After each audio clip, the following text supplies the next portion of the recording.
Party के प्रदेश के उपाध्यक्ष हैं।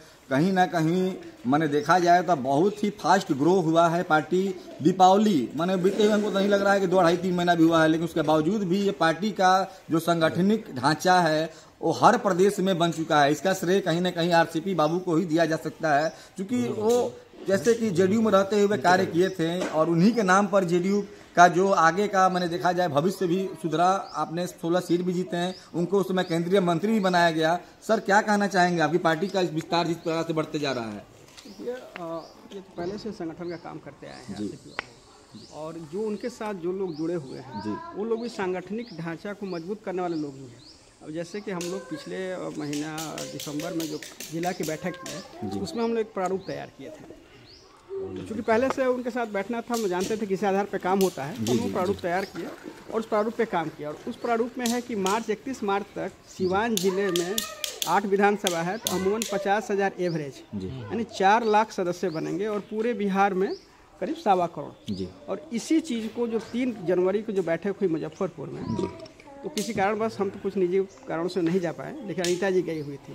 और जब इनको बोलने का मौका मिला तो उन्होंने इसी संगठनिक ढांचा पे ही बात किया कि हम लोग जो काम कर रहे हैं इस पर हमारे नेता काफ़ी ज़्यादा प्रसन्न हुए। बोले कम से कम चलिए हम इस तरीके से काम कर रहे हैं। और उसमें लक्ष्य था हमारा कि आने वाले मार्च अप्रैल मई तक हम लोग हर विधानसभा में एवरेज 50,000 नए सदस्य बना लें। चलिए एवरेज 50,000 नए सदस्य बना लें 31 मार्च से पहले। हमारा दूसरा क्वेश्चन रहेगा शिक्षा और स्वास्थ्य। देखिए जो शिक्षा और स्वास्थ्य है बिल्कुल ही बिहार का चरमरा चुका है। और देखा जाए तो आज के समय में हर कोई नौकर बनना चाह रहा है, कोई मालिक बनना नहीं चाह रहा है। नौकरी करना हर कोई चाह रहा है, लेकिन जॉब देने वाला कोई नहीं बनना चाह रहा है। आखिर ऐसा क्यों हो रहा है? पहले भी हमारे देश में गुरुकुल हुआ करता था। आपने देखा कि भगवान श्री राम जिनके हाथ में विद्या की रेखा था ही नहीं, उनके गुरुजी बोले तुम यहाँ से निकल जाओ, घर पर चले जाओ, तुम पढ़ नहीं सकते हो। तो उन्होंने देखा कि जब रास्ते में जा रहे थे बहुत जोर के प्यास लगी, तो कुएं के किनारे कुछ महिलाएं घड़ा में पानी भर रही थी और मिट्टी के घड़ा पत्थर रखे पत्थर घिस गया। वो देखे जब पत्थर घिस सकता है मिट्टी की घड़ा से, तो मेरा दिमाग क्यों नहीं घिस सकता है?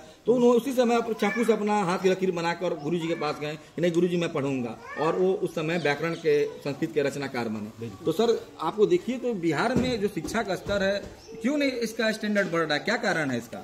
ये तो सबसे बड़ी बात है कि जो भी सरकार में जो लोग हैं उनकी इच्छा शक्ति की कमी है। शिक्षा पे काम हो ही नहीं रहा है, सिर्फ बंदर बांट हो रहा है।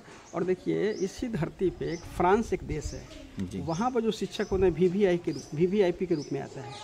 सबसे इम्पोर्टेंट व्यक्ति शिक्षक होता है। और हमारे यहाँ शिक्षकों की क्या स्थिति हो रही है? जो लोग पढ़े लिखे लोग हैं उन पर देखिए जालियांवाला बाग दिखाई दे रहा है। आज पटना जो दिख रहा है जालियांवाला बाग का रूप दिखाई दे रहा है।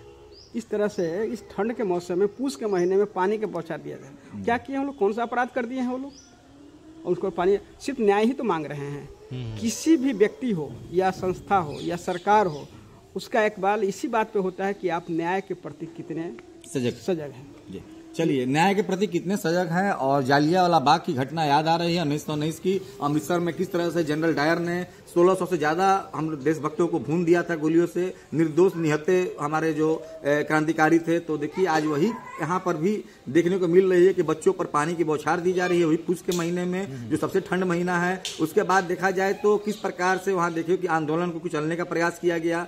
दूसरा क्वेश्चन हमारा रहेगा सर कि स्वास्थ्य का जो व्यवस्था है पहले से सुधरा है, लेकिन इतना भी नहीं सुधरा है कि उससे सारी सुविधाएं पा लिया जाए। देखिए सीवान ऐसा जिला है जो first president of India doctor Rajendra Babu की जन्म धरती है, जिन्हें देश रत्न से नवाजा गया है। मौलाना मजरूल हक की जन्म स्थान है, जिन्होंने पटना छोड़कर सीवान में अपना आशियाना घर बनाया। या दाढ़ी बाबा की उपजाऊ जमीन है जो शिक्षा का अलग जगह है, लेकिन उसके बाद भी सीवान का सदर अस्पताल, अनुमंडल अस्पताल, जिला अस्पताल नहीं बन पा रहा है। इसका क्या कारण है सर? भाई ये सवाल जो यहीं के नेता स्वास्थ्य मंत्री हैं, और ये जो स्वास्थ्य विभाग जो है ना दलालों का अड्डा बना हुआ है। आज से ही नहीं, मुझे लगता है पिछले 20 सालों से। एक समय था कि एक नेता यहाँ हुआ करते थे, इनके डर से कुछ डॉक्टर्स लोग ढंग का इलाज करते थे। आज तो सिर्फ लूटने का है, यानी कहीं आपको लुटाना है तो डॉक्टर के पास चले जाइए।